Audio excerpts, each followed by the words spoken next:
갈라디아서 5장 2절로 15절의 말씀입니다.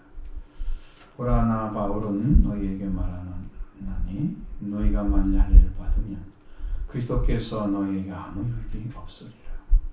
내가 할례를 받는 각 사람에게 다시 증언하나니 그는 율법 전체를 행한 의무를 가진 자라.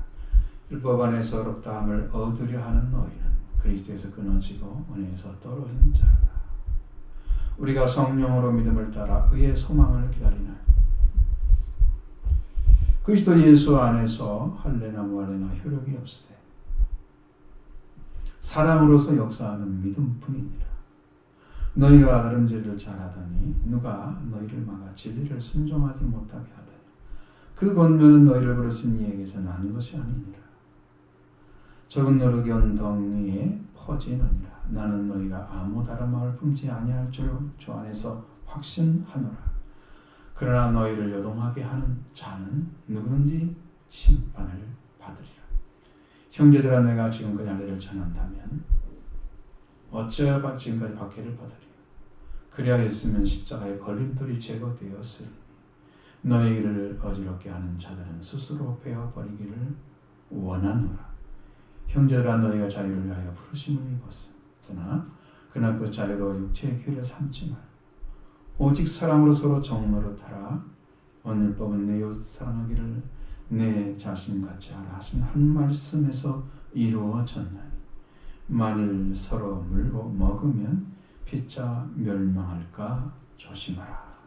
아멘. 그리스도와 그가 십자가에 박힌 것 외에 아무것도 알지 않겠다. 그렇게 작정을 한 바울이 였습니다. 근데 그는 십자가와 그가 못 박히신 그리스도와 그 십자가 못 박히신 것 외에 아무것도 알지 않기로 작정했던 이유는 그 외에 복음이 없다는 것을 하나님이 계시로 알았기 때문입니다. 여러분, 하나님께서 바울의 심령 안에서 주신 심령 안에 주신 복음은 그를 가장 강력한 말씀으로 세워지게 하셨습니다. 그렇기 때문에 무엇 때문에 바울이 이렇게 할례의 문제를 계속 제기하고 있는지에 대해서 정확히 이해를 해야 되는. 앞에서 우리가 말씀드렸던 그 말씀들, 거짓 선생들 있죠. 율법을 지켜야 구원을 받는다라고 가르쳐. 그 율법이 꼭 할례라는 것도 5장에서는 밝히 말씀을 했어요. 그러니 하나님으로부터 이 복음을 계시받은 사도 바울은 그들에게 계속 그들에게 속해진다는 것은 구원을 받은 자, 그리스도에게 속해서 아브라함의 자손이고 상속자가 된 유업을 일자가 된 그런 신앙에서 그 할례를 받는 자로 들어가면 안 된다. 구원을 받은 자가 그렇게 했었던 갈라디아 성도들에게 말씀을 하고 있는 거예요. 그것은 그들에게는 너무나 급한 문제였어요. 우리가 읽는 데는 그렇게까지 느껴지지 않죠? 너무나 급한 문제였어요. 그리고 바울이 강력하게 이야기하는 것, 톤을 높여서까지라도. 말로 하는 것이 톤을 높여진 거잖아요. 글로 톤을 높인다는 건 참 어려운 거예요. 근데 그렇게 나온단 말이에요. 그 정도로 급한 일이었어요. 이렇게 심각한 문제를 안고 있으면서 이것에 대해서 말씀을 하면 듣지 않는 자들. 그렇기 때문에 이 말씀을 드리지 않을 수가 없었던 것이죠. 그러니까 오늘 우리가 이 사실을 안다면 우리 교회 성도들도 이제 일어나서 진실하게 복음을 믿고 따라가는 그 길을 걸어야 된다는 것도 알아야 됩니다. 그들이 왜 그렇게 말씀하시는지. 그와 같은 이치죠. 우리가 듣는 이 말씀을 믿고 따라가기만 하면 구원이 이루어지는 기적을 체험하게 될 것입니다. 그래서 바울을 통해서 갈라디아 교회 성도들에게 주시는 말씀이 우리 교회 성도들에게 같은 진리의 말씀을 들려주고 있습니다. 함께 믿음으로 달려가는 복된 성도들이 되기를 원합니다. 먼저 2절의 말씀을 보도록 돌아가겠습니다. 보라, 나 바울은 너희에게 말하나니 너희가 만일 이를 받으면 그리스도께서 너희에게 아무 유익이 없으리라. 아멘. 이제 여기 유대교 거짓 교사의 율법을 지켜야 한다 가르치는 자들, 그리스도를 믿어도 할례를 받아야 구원을 받는다고 가르치는 자들, 그 율법을 지키는 것이 무엇인가 이제 밝히 말씀하셨습니다. 그것이 바로 할례라고 얘기를 했어요. 할례라고 얘기했죠. 그 전에는 할례란 말이 아직 안 나왔잖아요. 우리가 추측했던 것이지. 근데 여기는 정확하게 할례라고 나옵니다. 물로스라는 히브리어를 사용하고 있습니다. 페리토메라고 하는 히브리어를 헬라어를 사용하고 있습니다. 서컴시전이라고 이제 영어를 쓰는데 이 할례에 대해서는 이제 구약에 이미 주어져서 이스라엘 백성들 안에 수천 년 동안 행했던 것들이잖아요. 그리고 우리가 무시할 수는 없어요. 그것을. 그리고 그것이 무엇이냐? 할례는 남성의 음경의 포피를 절개 혹은 일부를 베어나는 의식이다. 이렇게 말을 하고 있습니다. 이게 양피 절제 수술인 외곽 수술의 일종인데 일반적으로 예리한 칼로 집행되었습니다. 그리고 한때는 부싯돌을 가지고도 성경에 나온단 말이에요. 부싯돌이라는 얘기가 참 오래된 거죠. 정말 그 같은 석도도 그 할례를 하는데 쓰여졌다고 나옵니다. 여호수아 5장 2절에. 이건 대부분이 아버지에 의해서 행위됐다고 합니다. 때로는 어머니도 하고 했는데 이스라엘이면 아버지도 되고 어머니도 괜찮았는데 근데 이방인들은 할례를 할 수가 없게 돼 금지를 해놨습니다.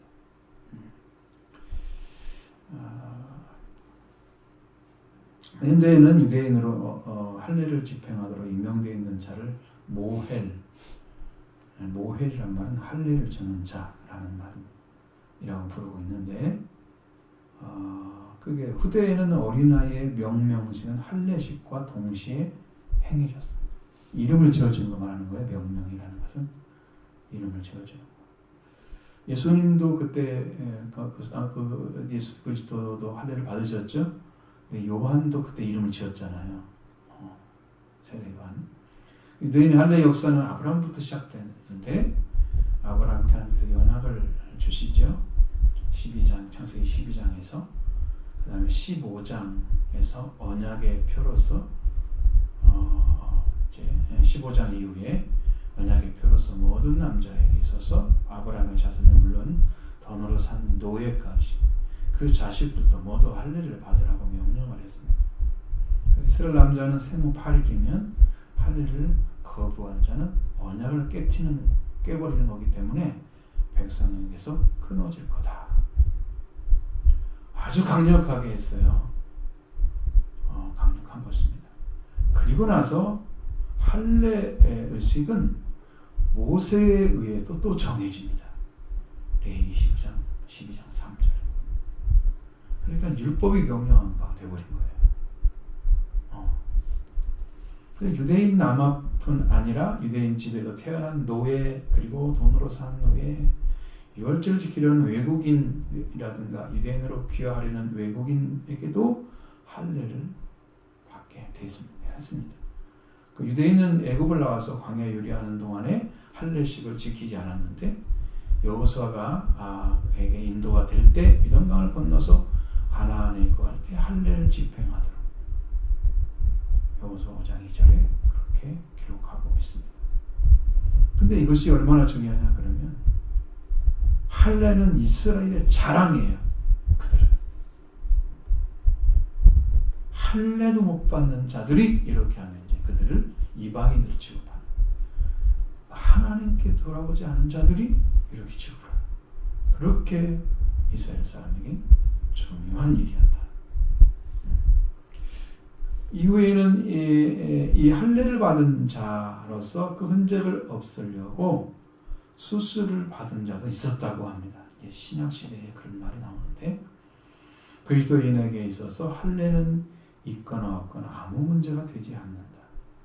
고린전서 7장 18절로 19절에 계속 말합니다. 그래서 구원에 관해서는 할례는 필요하지 않다.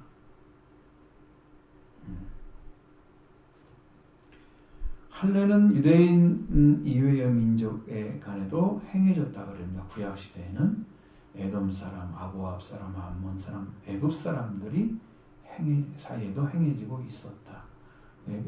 애굽인들은요 제사장이 되려고 하거나 아니면 미르교에 가입하는 경우에도 행해졌다고 합니다.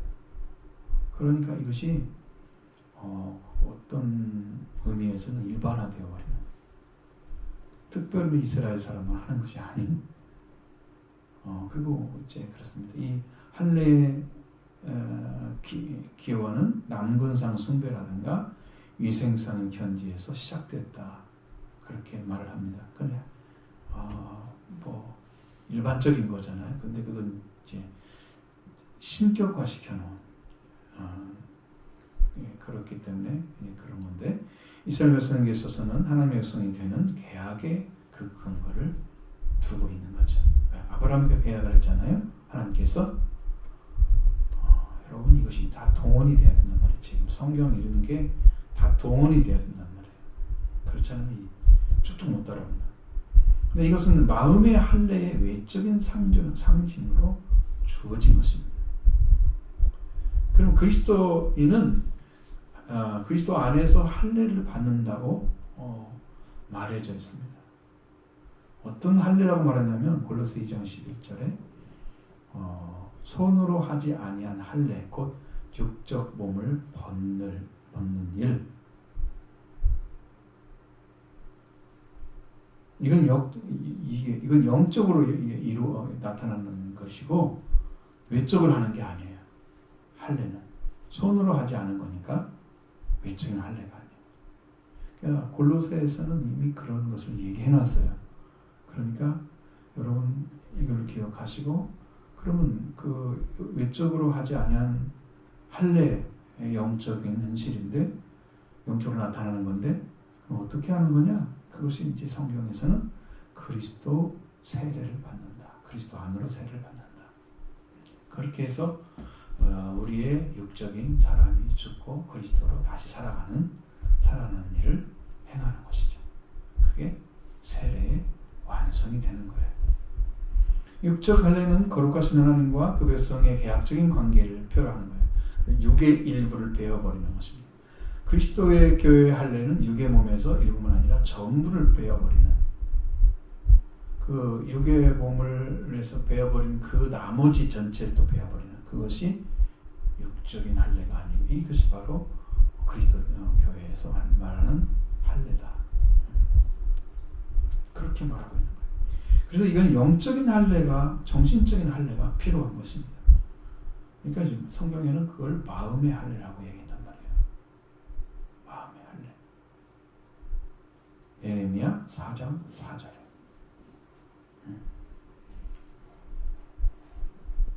그래서 이제 이렇기 때문에 구약에서 이루었던 이스라엘 백성들이 되기 위해서 하는 할례는 이제 그리스도 안에 딱 들어와서는 끝난 거죠.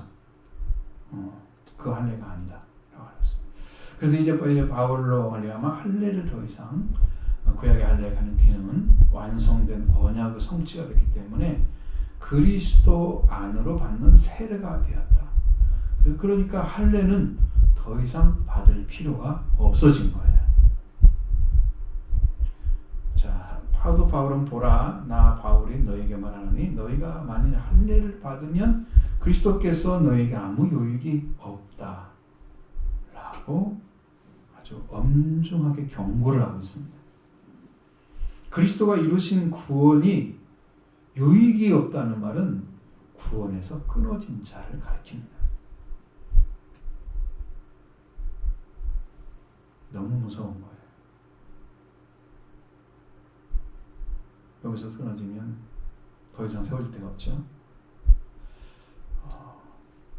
자, 할례를 받은 각 사람에게 증언하는 말씀은 율법 전체를 행한 의무를 가진 자라고 말했습니다. 3절 4절의 말씀하십니다. 내가 할례를 받는 각 사람에게 다시 증언하나니 그는 율법 전체를 행한 의무를 가진 자라. 율법 안에서 의롭게 하려 얻으려 하는 너희는 그리스도에서 끊어지고 은혜에서 떨어진 자로다. 아멘. 어떻게 그리스도자들이 가르친 할례를 받는 자들에 대한 경고입니다. 그는 율법 전체를 행한 의무를 가진 자이다 라고 규정을 했습니다. 할례를 받는 다는 것은 결국 이미 율법의 이전에 아브라함에게 주어진 약속이 그리스도 통해서 이루어졌는데 아브라함이 약속하시고 약속을 이루기 위해서 성별하신 그때 행하라고 명령했던 때로 돌아가는 것을 말하는 거예요. 그럼 그리스도께서 성취하신 그 할례 이것이 완성이 됐는데 그 할례를 육적인 할례를 받으러 가는 거예요. 다시. 그러면 그리스도를 믿기 이전으로 돌아가는 것입니다.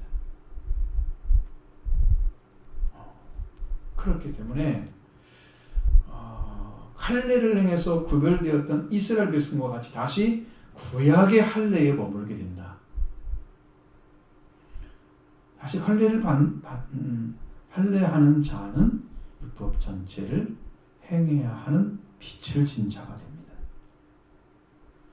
그들은 이 구약의 신앙에서 벗어나지 못하게 되고 있습니다. 그래서 이미 그리스도께서 할례를 주라고 명령하셨던 구약의 말씀을 다 이루셔서 주신 것이 지금은 세례로 나타나고 있습니다.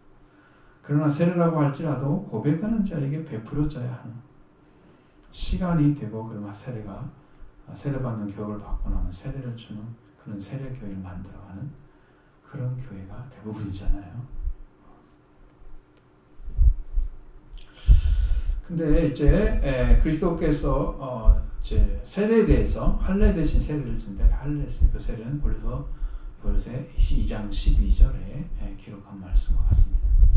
너희가 세례로 그리스도와 함께 장사되고 또 죽은 자들 가운데서 일으키신 하나님의 역사를 믿음으로 말미암아 그 안에서 함께 일으키심을 받았느니라.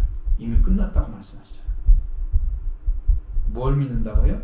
세례를 받아서 그리스도와 함께 장사되고 죽은 자들 가운데 일으키신 하나님의 역사를 믿으면 그 안에서 함께 일으키심을 받게 되는 거야. 우리가 이미 죽은 자 가운데서 부활이 이루어진 거죠. 일으키심을 받는다는 것은 죽은 자를 일으키는 거예요. 여기는 성경에 말하는 일으킨다는 말은 전부 죽은 자를 일으키는 것을 의미합니다. 그러니까 너희가 세례로 그리스도와 함께 매장되고 죽은 자들 가운데 일으키신 하나님의 역사를 믿으면 그 믿음으로 말미암아서 그 안에서 함께 일으키심을 받았느니라. 끝난 거죠. 그러니까 할례로 돌아가면 안 되죠. 안 되죠. 할례를 받으면 율법 전체를 행할 의무를 가진 자라 다시 율법 아래 놓이게 됩니다. 큰일이죠. 그리고 율법 안에 의롭다함을 얻으려 하는 너희 곧 율법 의롭다 하심을 얻으려는 너희는 그리스도에게서 끊어지고 은혜에서 떨어진 자가 되었다 말씀하셨습니다. 이제 할례를 행하여 하나님께 의롭다함을 얻으려고 하는 자는 율법을 완성하신 그리스도를 믿지 않기 때문에 다시 할례를 다 행해야 할 의무가 주어졌습니다. 그렇기 때문에 이제 그리스도에게서 끊어졌고 은혜에서 떨어진 자입니다. 그럼 끊어진다는 말이 무슨 말이냐? 카타르게오라고 해서 패하다, 무효하다 이런 말입니다. 이 말로 사용됐는데 여기에서는 활동하지 못하게 하다. 그리스도에게서 활동하지 못하게 되고 왜? 수동태로 사용되기 때문에 그래요. 이 단어가 그리스도에게서 끊어졌고 그렇기 때문에 표현한 것은 수동태이기 때문에 끊고라는 말이 아니고 끊어졌고 그리스도에게서 활동하지 못하게 되고 이제 그리스도의 접근에서 어떤 활동도 못하게 되어버리는 거였어요. 은혜에서 떨어진 자는 과거 어느 시점에 떨어져 버렸다. 그것도 스스로 떨어진 거예요. 그 어느 시점이겠어요? 그리스도에 대한 믿음을 저버리고 율법으로 할례를 받아야 된다는 걸 받아들인 순간 그때 끊어진 거예요. 과거의 어느 시점. 여러분도 믿음으로 있다가 어느 순간에 마음에서 툭 떨어지면 큰일인 거예요. 그게 바로 불신으로 떨어지는 거예요. 그리스도도 활동하지 못하게 되면 구원에서 분리되어 있는 것입니다. 끊어졌다고 그러잖아요. 여기서는 그렇게 표현했잖아요. 그래서 분리되어 버렸습니다. 이제는 그리스도 구원을 그는 받을 수가 없게 됐어요. 이 법을 다시 이루어야 돼요. 근데 이 법을 이룬 그것 때문에 믿음으로 의를 얻은 그 사람이 됐는데 다시 글로 들어갔으니 이 돌아올 수가 있을까요? 이게 문제인 거예요. 다시 들어가. 하나님께서 베푸신 은혜를 받아들이지 않고 소홀히 하고 무시하는 그 영적 무지로 인해서 과거 어느 시점에서부터 하나님의 은혜에서 떨어져 버렸습니다. 참 이렇게 되기가 쉽다. 그래서 믿는데 구원을 받지 못하고 있는 것입니다. 저는 이거 보면서 짐벌과 갯벌이 생각이 났어요. 계속 믿고는 있는데 이게 은혜에서 떨어져 버려가지고 어느 시점에 나는 그걸 모르고 그냥 계속 믿고 있는 거예요.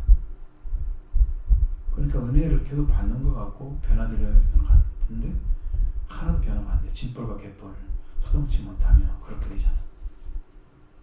그러니까 어떤 것을 잘못했는가를 어디서 떨어진가를 우리 에베소에 에베소 교회에게 얘기한 것처럼 너희가 어디서 떨어진가를 생각하고 기억하고 그걸 찾아서 회개를 해야 됩니다. 그냥 지나치면 돌아서지가 못합니다. 기도가 잘 안 되지. 하나님이 안 계신 것 같지. 내가 율법을 행해서 의롭다함을 받게 하는 한 결과입니다. 하나님께 베푸신 그 은혜를 버린 결과가 이렇게 옵니다. 이제는 우리가 스스로 믿을 수 없는 존재입니다. 이렇게 해서 성령으로 믿음을 따라 의의 소망을 기다려야 합니다. 5절로 6절의 말씀 봅니다. 우리가 성령으로 믿음을 따라 의의 소망을 기다리나니 그리스도 예수 안에서는 무할례나 효력이 없으되 사랑으로서 역사하는 믿음뿐이니라. 아멘. 언어로 얘기하면 이렇게 되어 있습니다. 번역 직역을 하면 우리가가 아니고 우리는 성령에게 믿음에 의하여 의로우심의 소망을 간절히 기다리고 있느니라. 성령 의로라고 했으니까 성령을 우리가 사용하는 것 같이 말하고 있습니다. 성령에게 믿음에 의해서 의로움의 소망을 간절히 기다리고 있다고 이렇게 얘기하는 거예요. 성령에게. 성령이 우리를 이끌어 주셔야 된다는 거예요. 우리가 성령으로 이렇게 되는 게 아니고 그러니까 우리는 누구에게 의로움의 소망을 간절히 기다리고 있냐면 성령에게 기다리고 있는 거예요. 성령이 도와주시기 의로움의 소망을 간절히 합니다. 의로움의 소망이 어디까지 가냐면 여러분 하나님의 영광의 왕국에 도착합니다. 거기까지 들어가요. 여러분의 소망이 하나님 나라를 바라보게 만들어요. 근데 의로움의 소망이야. 여러분 의로움 되기를 원하죠? 원하죠? 그럼 성령에게 믿음으로 이렇게 가서 믿음에 의해서 의로움의 소망, 의롭게 되기를 간절히 소망하는 것을 우리가 기다리고 있다. 간절히 소망하고 있다. 지금 그 소망을 간절히 기다리고 있다. 그러니까 우리 이제 성령에게 기다리고 있는데 성령에게 의로움의 소망을 간절히 기다리게 하는 도구가 뭐냐면 믿음이에요.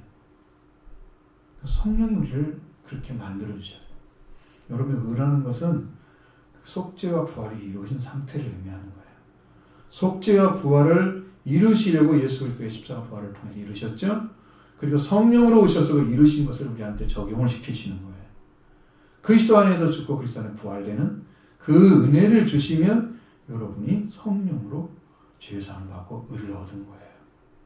그렇게 되기를 소망하시길 바랍니다. 성령이 주시는 거예요, 그것을. 성령에게 기다리고 있어야 되는 거예요. 다 이건 이제 역겹으로 쓰였는데 한국어는 의로란 말로 다 번역을 해가지고 이게 누구한테 하는 것인지 몰라. 우리가 막 성령으로 뭘 하고 있는 것처럼 얘기를 해놨어. 성령에게 그 성령이 인도를 해주셔야 되는 건데, 그러니까 이게 지금 조금 차이가 많은 차이를 가져와요, 나중에. 이해가 안 되니까 성령으로라고 번역을 해놨어요. 잘 이해가 안 됩니다. 분명하게 하시기 바랍니다. 앞에서 율법 안에서 어렵다 얻으려 하는 자들은 대해서 그리스도에게서 활동하지 못하게 되고 은혜에서 떨어진 자라고 말씀하셨죠. 우리는 성령에게 믿음에 의해서 의로움의 소망을 간절히 기다리고 있는 자다. 우리는 거기는 그런 사람이지만 하늘을 받으려 한 사람들 의롭다함을 얻으려고 율법으로 그런 자지만 우리는 이렇다. 성령에 의해서. 자, 율법 안에서 어렵다함을 얻으려는 자들은 모두가 자기가 행하는 자기 중심적인 자로서 의를 얻으려고 하고 있습니다. 그러나 우리는 성령에게 믿음에 의해서 시작합니다. 그럼 그 믿음은 성령으로 주셨고 의로움의 소망을 기다리는 것도 믿음에 의해서입니다. 나도 의로움을 얻기를 간절하게 그 의로움을 얻는 소망을 간절하게 기다리게 하는 건 성령에게서 오게 되기를 기다려야 됩니다. 그렇게 되기를. 그러니까 여러분 기도는 3일 찬양 다 들으시니까 하시는 성령을 꼭 우리는 부리는 자로 그렇게 에너지 그렇게 만들어놨어요. 성령이 어떤 역할을 하는가 잘 몰라요. 그래서 이렇게 번역도 이렇게 하는 거예요. 그러니까 성령에게 믿음에 의해서 믿음으로 출발해서 의로움을 얻으려는 소망을 간절히 기다리고 있는데 그 기다리는 시간이 언제인지 아십니까? 계속 기다리는 거예요. 언제까지? 이 기다림은 최종까지 기다리는 거예요. 주님이 오실 때까지. 그러니까 지금도 기다리고 있어요. 그러면 그때만 지금 사람들이 듣는 말씀을 말하는 게 아니잖아요. 지금도 듣는 분들이 있을 거 아니에요. 바울이 전했던 그 서신을 썼을 때 그 당시에 그걸 서신을 받은 사람도 있었는데 지금 우리도 지금 받고 있단 말이에요. 그걸. 그렇죠? 그러니까 우리까지도 최종적인 것까지 계속 기다립니다. 이렇게 가는 거예요. 지금뿐만 아니고 최종의 시간까지. 그것이 이루어져야 되기 때문에. 성령의 인도받지 않고는 여러분 예수를 주라고도 할 수 없다고 그랬어요. 예수님이 주님 맞아요? 성령으로 안 가르쳐주면 내가 그걸 속에 시인할 수가 없어요. 고백이 안 되는 거예요. 잘 모르겠는데요. 이렇게 됐는지 아직 모르는 거지. 예, 가르쳐 주셨습니다. 저는 믿어집니다. 고백을 해야 돼요. 성령으로 주는 거예요. 그래서 이렇게 믿음으로 들어가는 것은 할례를 받은 것이나 무할례나 아무런 효력이 없고 오직 사랑으로서 역사하는 믿음뿐이다. 사랑으로서 역사하는 믿음. 이건 성령께서 주신 믿음이다. 그게 성령으로 주어진 믿음을 가리키는데 여러분 로마서 5장 5절 상반절에 우리에게 주신 성령으로 말미암아 하나님의 사랑이 우리 마음에 부은 바 되었다. 그러니까 하나님 주신 성령, 우리에게 주신 성령 있죠? 그 성령은 하나님의 사랑이 우리 마음에 부어지는 거예요. 그 여러분 심령 안에 성령이 오시면 사랑이 부어져요. 그래서 사랑으로 역사하는 믿음은 성령으로 받는 믿음이에요. 그러니까 아무 상관이 없어 이제. 왜? 성령이 오셨다고 하는 것은 율법이 더 완성되고 의가 왔다는 의미. 그 사람은 성령 받아. 따라서 사랑으로 역사하는 믿음은 성령을 보셔서 하나님의 사랑이 역사하고 있는 믿음입니다. 성령 주신 믿음이에요. 그러니까 할례나 무할례나 부활례를 다 뛰어넘습니다. 그래서 아무 상관이 없는 거예요. 그러면 왜 이렇게 유대교 기독교인들이 할례를 전했느냐? 7절과 9절의 말씀 보십니다. 너희가 다름질을 잘하더니 너희가 누구를 막아 누가 너희와 진리를 순종하지 못하게 하더냐? 그 권면은 너희를 부르신 이에게서 나온 것이 아니니라. 적은 누룩이 온통에 퍼지느니라. 아멘. 분명한 것은 성령으로 시작했던 자들, 육체로 맞춰 가야 하는 그런 길로 이끈 자가 누구인가? 이 사람들은요, 그리스도를 믿는 것처럼 해요. 그래서 그리스도 아는데, 율법은 율법대로 아는데, 그리스도께서 율법을 완성하신 것을 몰라요.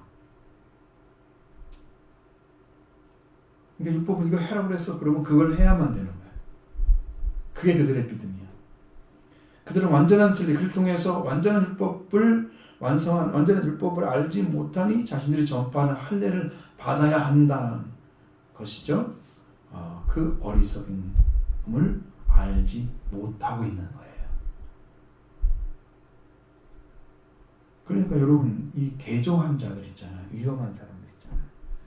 이게 혼돈돼 가지고 섞일 수가 있어요. 잘못하면 그 신앙도 아니고 이 신앙도 아니고. 스님이 만약에 교회 전도해가지고 왔다고 하면 어떻게 하겠어요? 모닥치는 것처럼 해가지고 그런 식으로 기도를 하겠죠? 어떻게 할지는 몰라요. 기독교 가르치는 대로 할까요? 섞여버려. 그러니까 그 당시의 신앙도 이 사고나 이런 것들이 완전히 벗어지지 않고 가지고 들어와서 섞여버려. 유대교 기절을 그래 가지고 와서 기독교가 섞여져 버립니다. 그러면 어떻게 돼요? 이것도 하고 저것도 해야 돼요. 여러분이 세상의 것을 다 벗어버리고 그리스도의 할례를 받으셔야 되는, 그리스도 세례를 받으셔야 되는. 그거 안 받으면 세상의 것을 가지고 오고 있고 또 주님 것도 가지고 이렇게 두 가지로 살고 있는 거예요. 그들이 그런 색채를 가지고 있었다. 그래서 못 벗어나고 그걸 전하고. 그들의 권면은 우리를 부르신 이에게서 난 것이 아니다. 하나님 그렇게 하고 부르신 거 아닙니다. 그런데 이 할례를 하도록 하는 자들의 활동은 아주 의욕적인 권면을 했습니다. 그들은 율법을 기대고 있기 때문에 그를 신뢰하고 그를 행해야 한다고 가르치고 아주 의욕적으로 권면을 합니다. 자, 아브라함의 자손이 되는 것은 할례를 시작했다 생각할 수 있습니다. 이스라엘 백성이 모세의 명령을 따라 할례를 시작했고, 그러니까 할례를 하지 않으면 이스라엘 백성이 아닌 거죠. 이렇게 굳어진 마음에 그리스도의 복음이 제대로 돌아가지 않습니다. 이미 그리스도에 끊어진 자, 그리스도에 활동하지 못하게 하는 그런 자리에 딱 떨어져 버린 거예요. 그리스도 가르친 것은 우리를 부르신 이부터가 아니었습니다. 그러나 바울은 적은 누룩이 온통에 퍼지기 때문에 이것은 지금까지 막지 못한다면, 지금 막지 못한다면 앞으로 계속 일어날 이들의 그리스도인들의 활동에 의해서 온 동이에 퍼지게 될 것이다. 누룩처럼. 이것을 두려워한 것입니다. 잘못된 거 하나 가지고 와서 퍼뜨린 사람들이요, 선한 것, 거룩한 것은 쉽게 못 가져가요. 왜? 하나님이 주셔야 하기 때문에. 그런데 더러운 것, 세상 것은요 그냥 가져가요. 안 줘도 가질 수 있어요. 하나님이 안 주셔. 그래서 잘못 믿는 건 너무 쉬워요. 잘 믿는 것은 자기 죽음이 필요해요. 희생이 필요해요. 그러니까 완전한 믿음은 이 사람이 별로 없다고 봐요. 완전한 믿음이 너희에게 의욕이 있다고 언성을 높였던 바울이 너희는 아무 다른 말을 품지 아니할 줄을 주에서 확신한다고 천명하고 있습니다. 10절 보십니다. 나는 너희가 아무 다른 마음을 품지 아니할 줄을 주 안에서 확신하노라.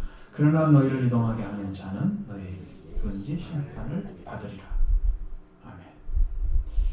이거는 심판이라고 써 있지요. 네. 나는 너희가 아무 다른 마음을 품지 아니할 줄을 주 안에서 확신한다. 정말 그런 확신을 가지고 있었습니다. 그러나 저 밖으로 나가들 거짓 교사들에게 속해서 율법 행하는데 향한 자들은 향하게 하는 자는 향하게 된 자는 누구든지 요동하게 하는 자 누구든지 심판을 받으리라. 이 심판을 받으려면 재판이 필요하잖아요. 심판이란 말이 아니고 선고를 말하고 있어요. 그냥 선고 자체가 다 하는 거예요. 그러면 선고가 된다는 것은 이미 정해져 있다는 거예요. 형벌이 정해져 있는 거예요.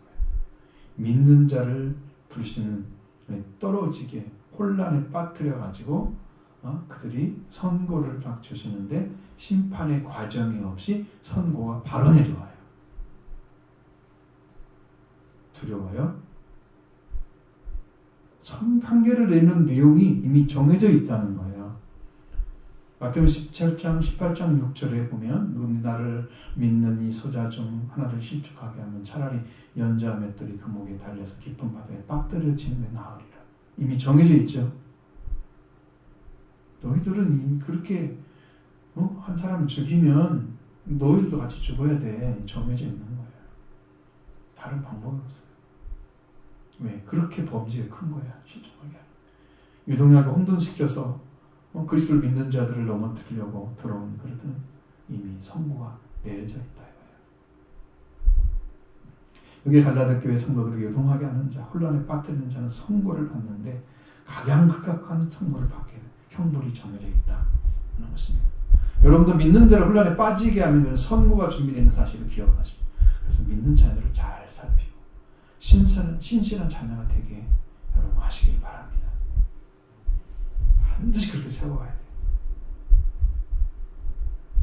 바울은 자신이 할례를 전하지 않기 때문에 박해를 받고 있다라고 시인을 했습니다. 11절 12절의 말씀 보십니다. 형제들아 내가 지금까지 할례를 전한다면 어찌하여 지금까지 박해를 받으리. 그리하였으면 십자가의 걸림돌이 제거되었으리니 너희를 어지럽게 하는 자들은 스스로 베어버리기를 원하노라. 아멘. 형제들은 같은 태에서 태어난 사람. 그렇게 정의되고 있어요. 원하는 참 너무나 확실하죠. 그 같은 태가 어디예요? 하나님이잖아요. 하나님 그리스도 안에서 무덤에 들어갔다 다시 태어난 그리스도의 부활로 태어난 자들. 하나님의 태가 예수 그리스도 죽음과 부활이에요. 하나님의 태가 거기서 다 태어날 자식들이 형제예요.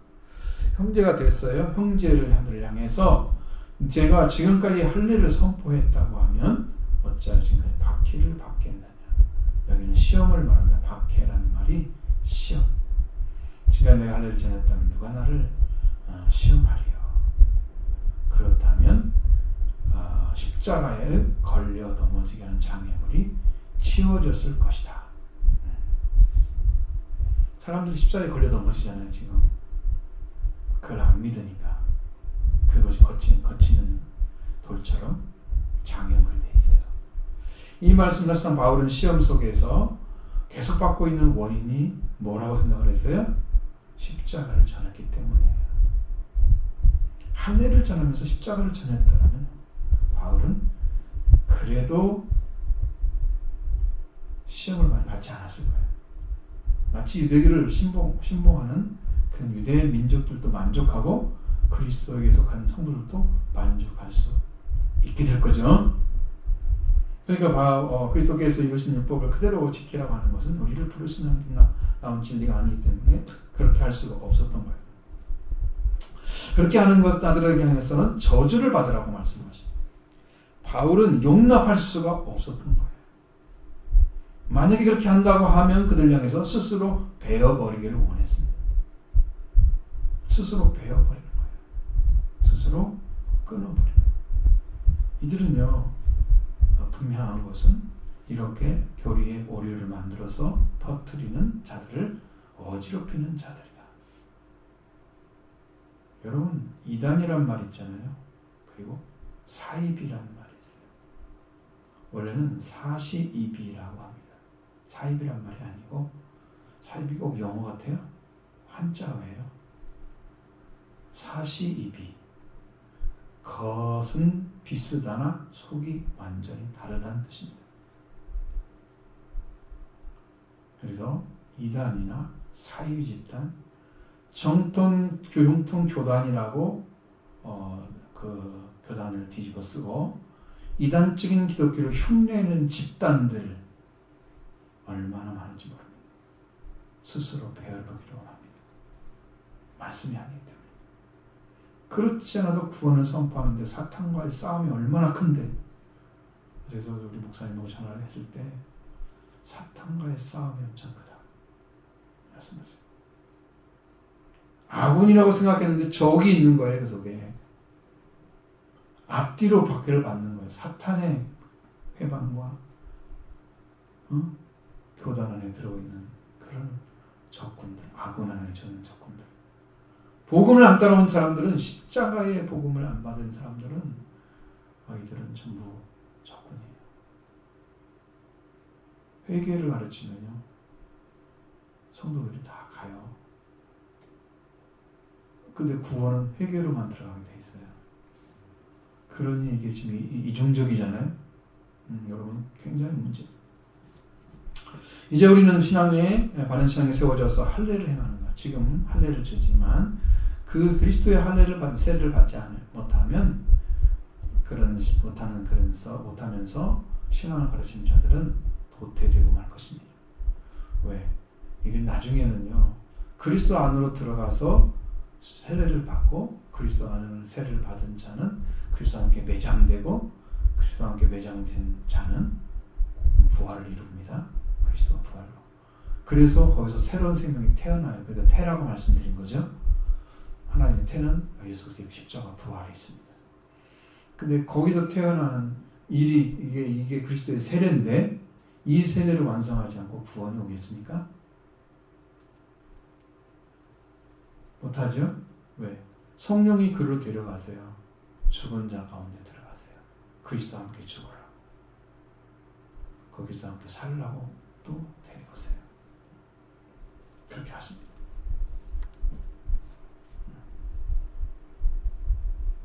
그래서 우리는 진리를 믿고 따라야 됩니다. 스스로 진실하게 믿고 따라서 반드시 하나님의 영광의 왕국에 참여하는 성도들이 되기를 바랍니다. 천국은 침노하는 자의 곳입니다. 열심을 내십시오. 천국을 침노하십시오. 이제 사도 바울은 자유에 대한 말씀을 주십니다. 이 말씀 이유를 알아야 합니다. 13절 보십니다. 형제들아 너희가 자유를 위하여 부르심을 입었으나 그러나 그 자유로 육체의 기회를 삼지 말고 오직 사랑으로 서로 정노릇하라. 아멘. 이제는 스스로 배우를 원한다고 하는 바울의 바람은 진실로 그렇게 갈라디아 교회의 성도들을 지키기 위해서 원했던 간절한 마음이었던 것을 알 수 있습니다. 갈라디아 교회 성도들이 혼란하게 하거나 어지럽히는 자들에 대해서 바울은 이제는 너희의 자유를 위하여 부르심을 입은 자들이지만 너희는 그 자유로 육체의 기회를 삼지 말고 오직 사랑으로 서로 정노릇하기를 원했습니다. 무엇을 위함입니까? 그리스도를 믿고 자유를 찾은 자들은 자유를 위해서 부르심을 받은 거예요. 여러분 자유롭습니까? 자유로우셔야 돼요. 주님 안에서. 근데 이것을 가지고 육체의 기회를 삼는 자들이 있다는 거예요. 육체라는 말 자체가 성령과 끊어지고 말씀과 관계없는 단어입니다. 그러니까 육체의 기회는 성령 하나님 말씀에 끊어진 삶으로 들어가는 것을 말하는 거예요. 이러한 육체의 기회를 삼지 말고 오직 사랑으로 서로 정노릇하라. 서로 섬기라 라고 말씀하셨습니다. 형제들아 너희는 자유를 위하여 부름을 받았다. 오직 그 자유로 육체에게 기회를 주지 말고 오로지 너희는 사랑과 함께 서로 섬겨라. 이런 말씀입니다. 자유를 얻으면 어떤 행동을 해도 괜찮다 하는 것처럼 생각하는 그리스도인들은요 아주 그리스도 안에서 죽지 못했어요. 자신을 불러 세운 자리를 잘 알지 못하고 있는 것입니다. 우리를 부르신 자처럼 거룩해야 됩니다. 분명한 자리에 우리가 세워진 거예요. 죄의 정, 율법 아래에서 정죄받는 자들이었는데 이제는 죄에서 해방시켜 주셨고 율법의 정죄에서 해방을 주셨습니다. 그래서 그리스도 예수 안에 있는 자는 결코 정죄함이 없다. 완전하게. 정죄는 율법이 주는 거예요. 율법이 죄가 있다고 명령하는 거예요. 이는 그리스도 예수 안에서 있는 성령의 성령의 법이 죄와 사망에서 너를 해방했다. 분명한 해방을 주셨겠으면 더 이상 죄의 종이 아닌 자유자입니다. 그래서 이제는 의로움을 의로움의 열매를 맺기 위해서 의의 종이 되어 살아가야 합니다. 의로움을 가진 자는 사랑을 회복한 자. 성령이 아니면 의를 얻을 수가 없기 때문에. 그래서 우리에게 주신 이 사랑과 함께 서로 섬김으로 육체에게 기회를 주지 않는 신앙으로 세워지는 거예요. 사랑이 안 이루어진다. 사랑이 안 나간다. 그러면 이 사람은 아직도 육체 쪽으로 섞여 있는 거예요. 내 마음에 사랑이 안 나가. 사랑이 생산이 안 돼. 성령이 역사를 안 한다는 얘기예요. 성령의 열매가 첫 번째가 뭐예요? 사랑이잖아요. 근데 그게 안 돼요. 아무것도 없는 거죠? 텅 빈 가슴이잖아요. 이게 보셔야 돼요. 우리에게 요구하고 있는 말씀입니다. 자, 그리고 마지막으로 율법의 완성에 대한 이야기입니다. 이 말씀이요 매우 중요하고 그래서 제가 칼럼에다가 썼는데 칼럼에 그 페이지가 너무 적어가지고 내용을 다 표현할 수가 없어요. 여기서 이 말씀을 잘 들으시면 칼럼을 참고가 되었습니다. 14절 10절 보십니다. 온 율법은 내 이웃 사랑하기를 내 자신같이 하라 한 말씀에서 이루어졌나니 만일 살고 벌어물고 보면 피차 멸망할까 조심하라. 아멘. 율법으로 살아가는 것이 아니라 우리는 이제 이루어진 율법으로 살아가야 합니다. 율법은 율법을 행함으로 지키는 것이 아니라 이루어진 율법을 지키는 것입니다. 그게 지켜지는 거예요. 율법이 이루어지는 거예요. 자, 그래서 우리에게 주신 율법의 완성을 지키는 자는 율법의 의로움을 요구하듯이 율법을 행하는 자도 의로워야 합니다. 그럼 죄인은 의를 가지지 않은 자로서 율법을 행한다고 하면 죄인 율법을 행한다고 하면 죄만 인식하게 될 것입니다. 나는 이걸 할 자격이 없구나. 그래서 어떻게 해요? 전부 어떻게 했어요? 구약의 율법에서 제사를 드릴 때는 자기 것은 아무것도 없잖아요. 자기는 뭘 드려요? 중심에 죄를 드리는 거죠. 그런데 다 재물이 있잖아요. 동물의 피를 사용해서 드리잖아요. 자기 것이 아니잖아요. 그거. 자기 거예요? 자기 거 아니죠. 자기는 내어줄 것이 없어요.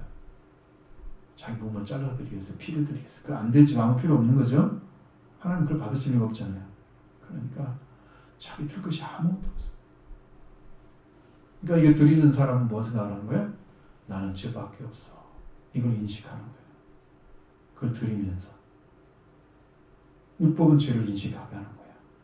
깨닫게 한단 말을 인식하게 한다. 자, 지금부터 이제 말씀드린 잘 들으셔서 쫙 따라오세요. 이렇게 쫙 하면 그림이 그려질 겁니다. 그림이. 자, 로마서 7장 12절 하반절에 나와 있습니다. 율법에 대한 얘기가 나와 있습니다. 율법은 거룩하고 계명도 거룩하고 의로우며 선하다. 그러니까 율법이 거룩하고 계명도 거룩하고 의로우며 선하다고 말씀하십니다.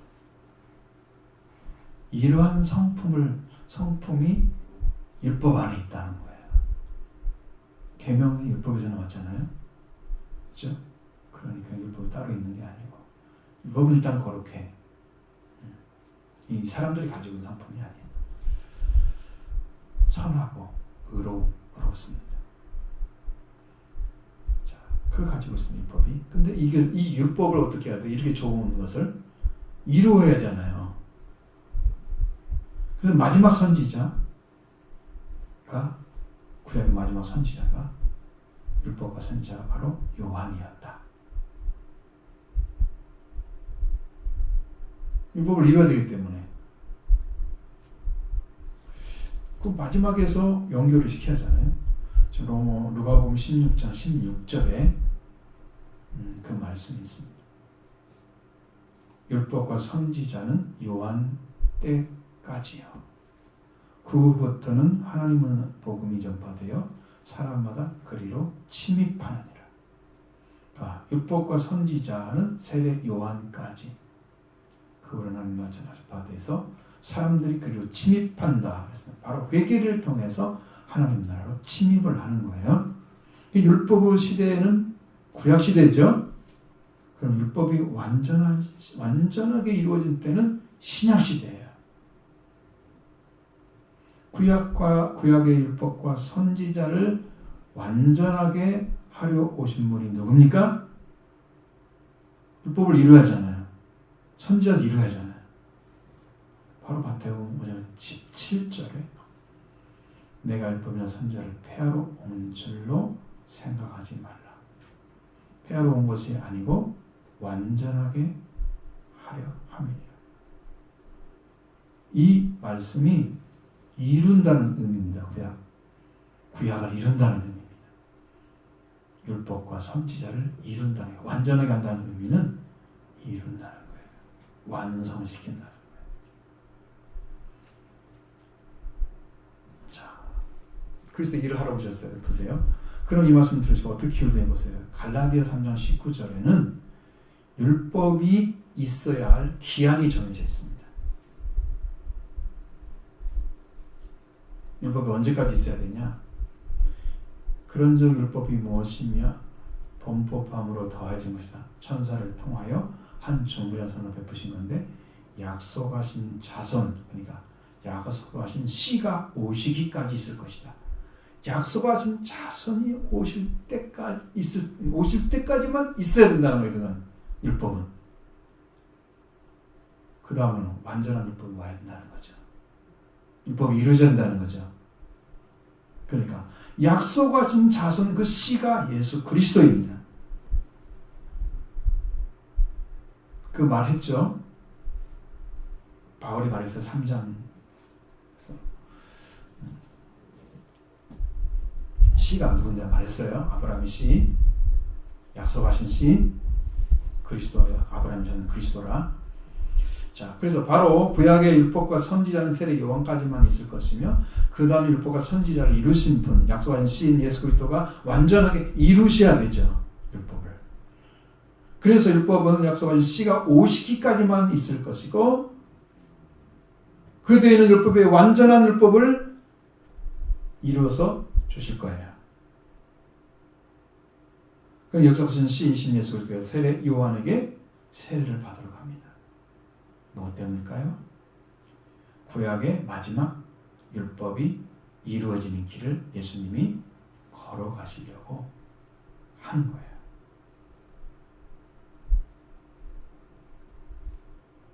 예수님께서 세례 요한에게 세례를 받으러 오셔서 요한이 세례를 내가 당신에게 받았는데 나에게 오시냐고 말합니다. 자, 마태복음 3장 14절 15절의 말씀입니다.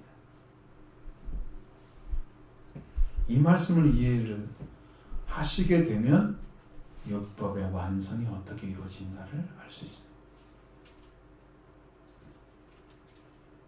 3장 14절 요한이 말려 이르되 내가 당신에게서 세례를 받아야 할 터인데 당신이 내게로 오시나이까? 예수께서 대답하여 이르시되 이제 허락하라. 우리가 이와 같이 하여 모든 의를 이루는 것이 합당하니라 하시니 이에 요한이 허락하는지라. 아멘. 약속하신 시 율법을 약속하신 자손이 올 때까지만 있어야 될 그 율법을 완성하신 그분이 마지막 그 선지자, 구약의 마지막 선지자 세례 요한에게 가서 세례를 받으러 가는데, 여러분 세례를 받을 때, 세례를 줄 때 세례 요한이 한 말은 나는 너희로 회개하기 위하여 세례를 베푼다고 하셨죠. 그런데 그리스도는 사람이신 하나님이시니까 회개할 필요는 없죠. 그렇기 때문에 예수님은 회개의 물세례가 필요하지 않아요. 근데 왜 받으러 가요? 요한은 태에서부터 성령이 충만한 분이기 때문에 지금 자기가 세례를 받아오신 분이 누군가를 알았어요. 성령을 알죠? 바로 알죠. 저도 누구 생각하면 이렇게 알 때가 있는데 한 번씩 영이 이렇게 느껴지기도 알습니다. 그래서 내가 당신의 세례를 받아야 할 터인데 당신은 나에게로 오십니까? 라고 말을 했을 때, 말려서 말할 때 예수님은 이렇게 말씀하셨어요. 이제 허락하라. 우리가 이같이 하여 모든 의를 이루는 것이 합당하다. 이 모든 의라고 하는 것은 구약의 의로움, 그리고 그 의로움의 완성, 예수 그리스도의 의로움, 신약의 의로움이죠. 이 의로움이 합쳐져서 모든 의로움이라고. 어떻게 이루니까 그렇게 되는가? 그 구약의 율법은 어떤 역할을 해요? 율법은요, 의롭기 때문에 죄인이 가면, 불의한 자가 가면 정죄를 받아요. 그런데 정죄한 자가 살 수 있는 방법이 뭐가 있어요? 응? 죄를 인정하는 거죠. 그래서 회개를 하는 거예요. 회개의 세례에 들어가는 거죠. 예수님이 그 정죄하는 그 율법을 받아들이셔서 자신은 죄가 없는데 회개하러 들어가시는 거예요. 그게 율법의 의를 받아들인 거예요. 이해가 안 되세요?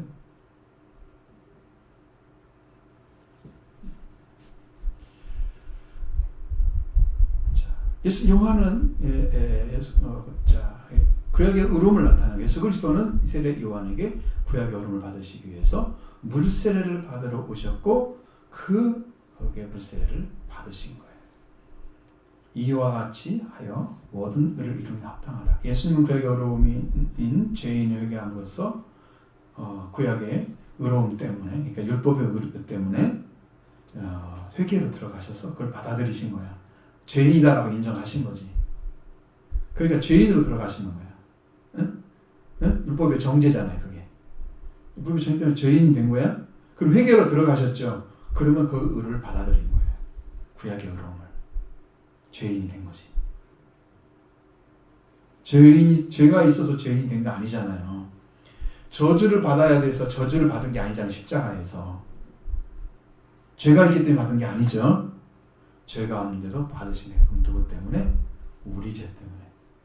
율법을 완성하시기 위해서 받아들이신 거예요. 응?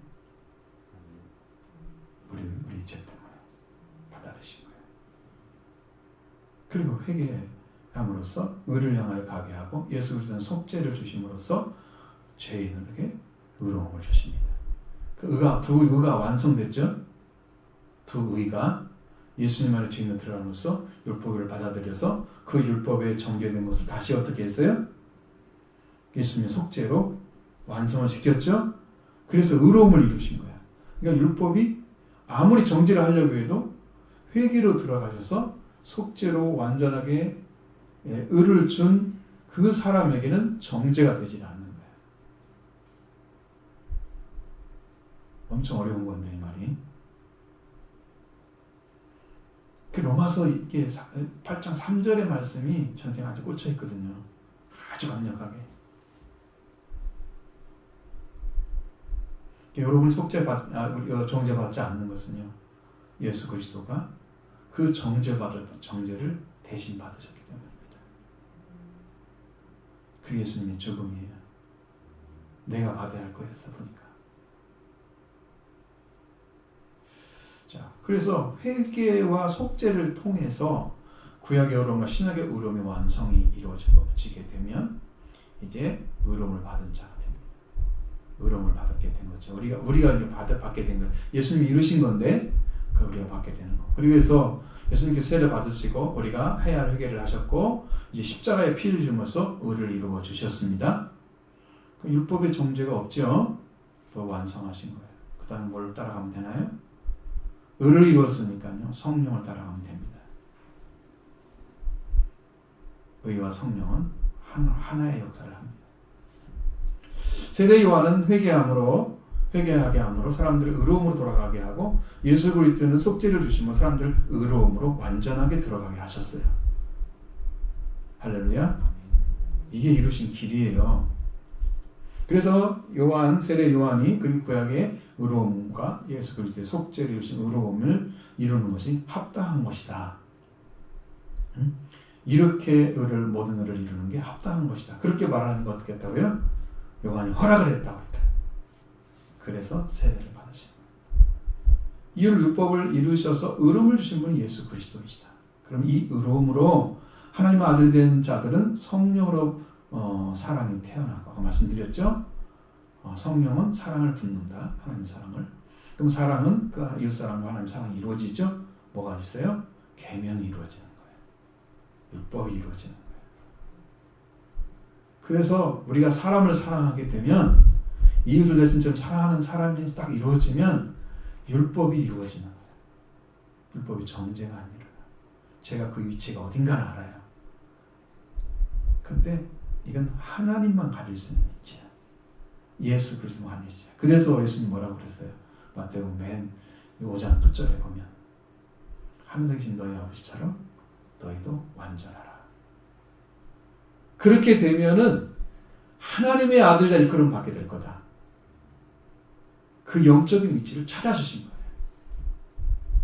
어마어마한 위치를 찾아주신 거예요. 아들의 위치는요, 화평케 하는 자예요. 정죄하지 않아요.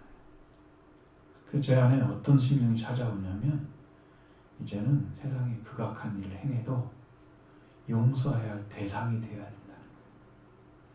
주님은 어떠한 죄인도 다 용서했다. 다 용서했다. 세상을 사랑을 품고 계신 분이 예수 그리스도다. 그런데 그 예수님의 사랑을 같이 갖게 된 사람이 사도 바울이었어요. 그걸 알았어요. 율법을 완성하신 분이 가지고 있는 거. 정죄되지 않는 분. 그래서 온 율법은 내 사랑은 네 이웃 사랑하기를 네 자신과 잘한 한 말씀에서 이루어졌다. 이게 완전한 것입니다. 하나님의 사랑이 오면은 이 사랑이 완성되어 가는 방법이 서로 사랑하는 자리에 들어가는 이게 사랑이 완성되는 거예요. 하나님의 사랑이 우리 안에 완전하게 이루어지는 거예요. 그게 사랑이에요. 그 말씀이 요한일서 4장 12절의 말씀이에요. 12, 13절. 사랑이 완성되면 이웃 사랑하기를 내 자녀같이 하는 사랑하라고 하시는 이 말씀이 이루어집니다. 바로 온 율법이 이루어진 거예요. 더 이상 왜 율법을 지키고 할례를 받으러 내려가면 됩니까? 안 되겠죠? 이렇게 완전한 걸 주셨는데 우리는 그 놀라운 은혜와 그 신비를 그리스도 안에서 찾아낸 거예요. 성령 인도하심 받는 자들 안에 이루어지고 이 사랑은 온 율법의 완성하신 그리스도 아버지 하나님 사랑으로 이제는 우리는 살아가게 됩니다. 근데 여기서 한 가지 제한을 뒀죠. 15절의 말씀에 서로 물고 먹으면 피차 명령을 조심하라고 말씀하시는 거예요. 이 완전 율법을 주셨지만 율법이 이루어진 자들과 이 말씀 떠나게 된 거짓 교사들에 의해서 가르침 받은 성도들이 서로 물고 먹으면 피차 멸망한다. 이 표로 물고 먹는다는 것은 물다는 의미는 뭐냐면 다크너라고 해서 영혼에게 상처를 주다. 이 말이 물고 먹으면서 물다라는 말이 서로 영혼에게 상처를 주거나 비난으로 찢고 괴롭히다 이런 의미가 들어있어요. 이 원어에 이렇게 나와 있는 거예요. 그러니까 이거 문다는 의미가 엄청 무서운 얘기예요. 비난하고 찢고 괴롭히고 그게 무는 거야. 먹는다는 말은 카스티네라고 해서 먹어 치우다 삼세 이런 말이지만 사실은 여기서 쓸 때는요 상해를 가져가함으로써 파멸시키는 거기까지 가게 만들어. 여러분 막 사람을 패서 죽여버리는 거예요. 응? 상해를 입혀서 파멸을 시켜버려요. 깨뜨려버려요. 그러니까 이게 지금 서로 종교적인 싸움이 여러분 가장 무섭다고 그러잖아요. 조그만 교리 차이인데 이건 적이 되어버리는 거예요. 그럴까 조심하라. 그렇게 하지 않도록. 피차 멸망하지 않도록 조심하라. 그런 식으로 싸워서 그렇게 말씀하고 있습니다. 서로를 공단하는 것은 서로 비난으로 찢고 괴롭히고 상해를 가함으로써 파멸시키는 거 그렇게 하는 거야. 그렇게 해서 서로 멸망할까 조심하라고 바울이 아주 강력하게 당부를 하고 있는 거예요. 이런 싸움에 들어가면 안 된다는 거예요. 보편적인 일이 아니고 분명히 잘못돼서 서로 비난짓고 괴롭히고 상해하고 파멸시키는 일이다. 여러분 이거 분명하게 잘못됐는데도 이렇게 싸움으로 들어가면 져요 결국은. 왜 그런지 아세요? 그게 이제 계시록의 에베소 교회의 모습이에요. 적을 찾아내 잘못된 다 바로 잡았는데 사랑이 떨어져 버린 거예요.